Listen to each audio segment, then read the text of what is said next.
আপনি কি জানেন, কারাগারের অন্ধকার ঘরেও আল্লাহ তার বন্ধুকে অসম্ভব সম্মান দেন। যেমনটি হয়েছিল নবী ইউসুফ আলাইহি ওয়াসাল্লাম এর ক্ষেত্রে। মিথ্যা অভিযোগে তাকে কারাগারে ফেলা হয়েছিল, কিন্তু ইউসুফ আলাইহি ওয়াসাল্লাম কখনো অভিযোগ করেননি, বরং তিনি সবার কাছে আল্লাহর তাওহীদের দাওয়াত দিতেন। একদিন দুজন কয়েদি তার কাছে এসে বলল, হে ইউসুফ, আমরা স্বপ্ন দেখেছি, আমাদের বুঝিয়ে দিন। ইউসুফ আলাইহি ওয়াসাল্লাম বললেন, এ ব্যাখ্যা আল্লাহ আমাকে শিখিয়েছেন, একমাত্র তিনি সত্যিকার ইলাহ। তিনি এক কয়েদিকে বললেন, তুমি রাজাকে মদ পরিবেশন করবে, আরেকজনকে বললেন, তোমাকে শুলে চড়ানো হবে। সময়ের সঙ্গে সঙ্গে দুটো ভবিষ্যদ্বাণী হুবহু সত্যি হল। এই ঘটনা প্রমাণ করে, যে জায়গায় হোক, আলো কখনো লুকানো যায় না।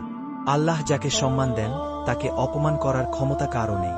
আর ধৈর্য ও তাকওয়া মানুষকে শেষ পর্যন্ত শ্রেষ্ঠ স্থানে পৌঁছে দেয়। ভিডিওটি ভালো লাগলে লাইক, কমেন্ট এবং চ্যানেলটিকে সাবস্ক্রাইব করতে ভুলবেন না।